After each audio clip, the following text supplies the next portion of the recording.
I was alone in my city, and in my job as a disaster restoration project manager. Fires, floods, hail, and biohazards. I worked with insurance adjusters, subtrades, suppliers, engineers, internal estimate reviewers, and external estimate reviewers, all of them with conflicting objectives, and all of them obstacles to the goal: profit. Not because it would benefit me directly, but because if I didn't generate it for the company, I would be dismissed and replaced. I wish it wasn't as cold as it sounds. I would walk into the basement of a single mother that was knee-deep in a sewer backup, toys floating past in the murky water, and I would tell her that my instructions are that they have no coverage for contents, and that they would have to remove and dispose of everything in the basement before I could begin extracting water and treating the structure. And while standing there telling her that from behind my stone face, I would be planning the next 6 sites and receiving a dozen new files. At my peak, I had 347 active restorations.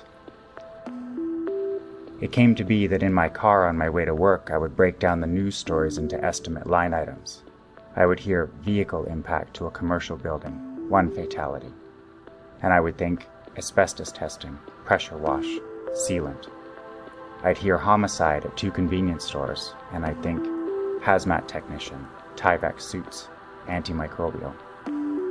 I arrived at my 9x9 fluorescent lit office and pushed my voicemail button, but into my 6th message a new call came in. Danny speaking. Danny, it's your cousin Jason. And what were the close walls of my office disappeared behind a dense fog. What the hell could my cousin be calling me for? Had there been an accident? Had someone died? There weren't supposed to be people on the other end of this line.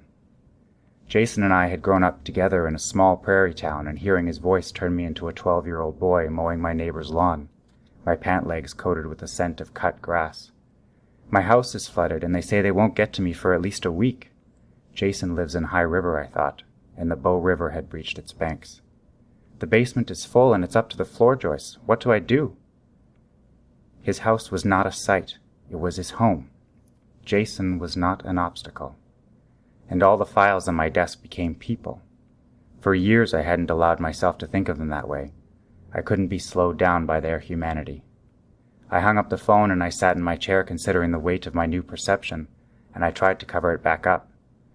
I glanced at my computer screen, hoping for a useful distraction, but instead I found a case photo. A queen-size mattress with a stain in the middle that had once been a person. They had passed away alone in the night, and only when someone in their building picked up their scent had anyone thought to check on them. I could not cover this back up. I needed a change, and my roommate could see it. She invited me to a community league meeting, and I was elected to a director position that night. Then they hired me for a new role called the Neighborhood Connector. I would be paid to get to know my neighbors and to show others how to do the same. I was going to get paid to connect with people. I was going to get paid to become the person that I always wished I could be. It was a little uncomfortable at first. People aren't accustomed to random knocks on their apartment door. The most common response? Whatever activity that I could hear behind the door would stop immediately. The air would become thick with pause. The peephole would darken, then lighten slightly before the door would open up just a crack to my nervous but hopeful smile.